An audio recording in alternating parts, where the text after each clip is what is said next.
예수께서 세례를 받으시고 본 물에서 올라오실새 하늘이 열리고 하나님의 성령이 비둘기같이 내려 자기 위에 임하심을 보시더니 하늘로부터 소리가 있어 말씀하시되 이는 내 사랑하는 아들이요 내 기뻐하는 자라 하시니라.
그들이 먹을 때에 예수께서 떡을 가지사 축복하시고 떼어 제자들에게 주시며 이르시되 받아서 먹으라 이것은 내 몸이니라 하시고 또 잔을 가지사 감사기도 하시고 그들에게 주시며 이르시되 너희가 다 이것을 마시라 이것은 죄 사함을 얻게 하려고 많은 사람을 위하여 흘리는 나의 피 곧 언약의 피니라.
큰 지진이 나며 주의 천사가 하늘로부터 내려와 돌을 굴려내고 그 위에 앉았는데 천사가 여자들에게 말하여 이르되 너희는 무서워하지 말라. 그가 여기 계시지 않고 그가 말씀하시던 대로 예수께서 살아나셨느니라.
예수님의 일생을 우리 찬양을 통해서 우리 성가대가 들려주셨습니다.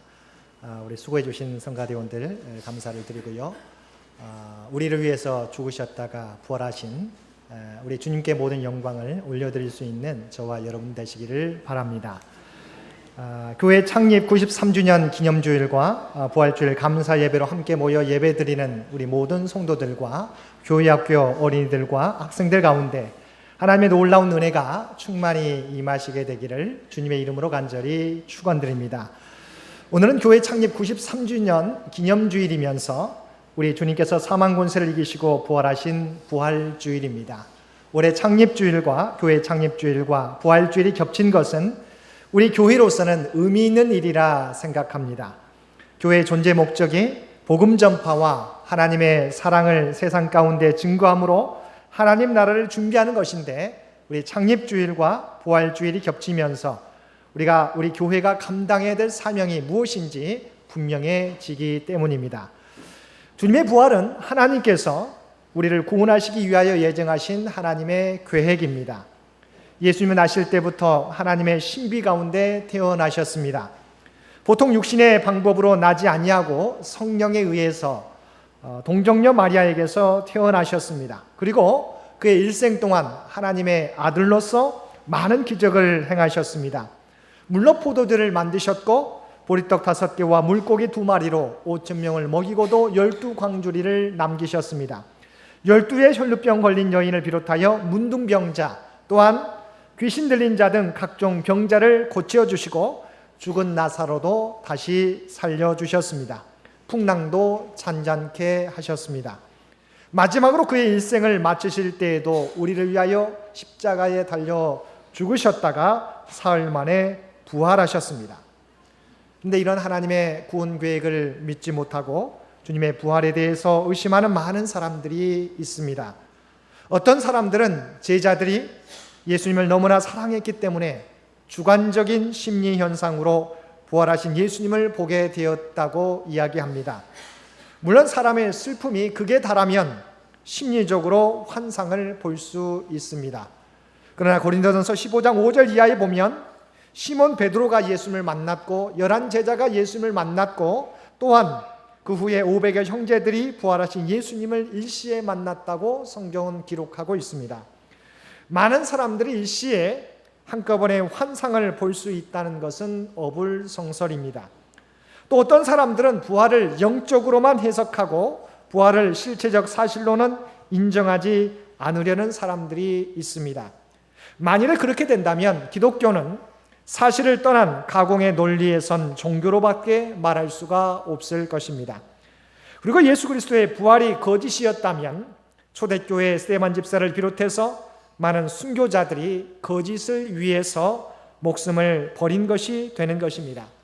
자기의 이익을 위해서, 잠깐 고난을 피하기 위해서 사람들이 거짓말은 할 수는 있을 것입니다. 그러나 거짓과 허위의 사실을 위해서 생명을 버리고 순교를 한다는 것은 도저히 있을 수 없는 것입니다.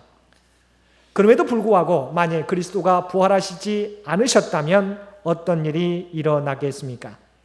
첫째, 우리의 전도하는 것도 헛것이요 또한 우리의 믿음도 헛된 일이 될 것입니다. 또 우리는 하나님의 거짓 증인, 즉 거짓말 장이가 될 것입니다.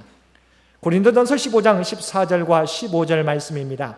그리스도께서 만일 다시 살아나지 못하셨으면 우리가 전파하는 것도 헛것이요 또 너희 믿음도 헛것이요 또 우리가 하나님의 거짓 증인으로 발견되리니 말씀하고 있습니다. 그러나 예수 그리스도는 성경의 말씀대로 사흘 만에 다시 살아나셨고 부활의 첫 열매가 되셔서 이 사실을 믿는 모든 자에게 부활의 소망이 되었습니다. 먼저 우리가 함께 읽은 시편 118편 17절과 18절 말씀에 보면 내가 죽지 않고 살아서 여호와께서 하시는 일을 선포하리로다. 여호와께서 나를 심히 경책하셨어도 죽음에는 넘기지 아니하셨도다 말씀하고 있습니다. 그리고 고린도전서 15장 23절입니다. 그러나 각각 자기 차례대로 되리니 먼저는 첫 열매인 그리스도요 다음에는 그가 강림하실 때 그리스도에게 속한 자요. 시편 말씀을 통해서 그리스도께서 영원한 죽음에 넘겨지지 않을 것을 예언해 주고 있고 고린도전서 말씀을 통해서 그리스도가 부활의 첫 열매가 되심으로 그리스도를 믿는 모든 자에게 부활의 은혜가 임하게 될 것을 말씀하고 있습니다. 부활은 하나님의 말씀의 성취이고 우리 모든 믿는 자에게 소망이 되는 것입니다. 두 번째, 만약 그리스도의 부활이 없다면 우리는 모두 죄 가운데 있을 것입니다. 17절 말씀입니다.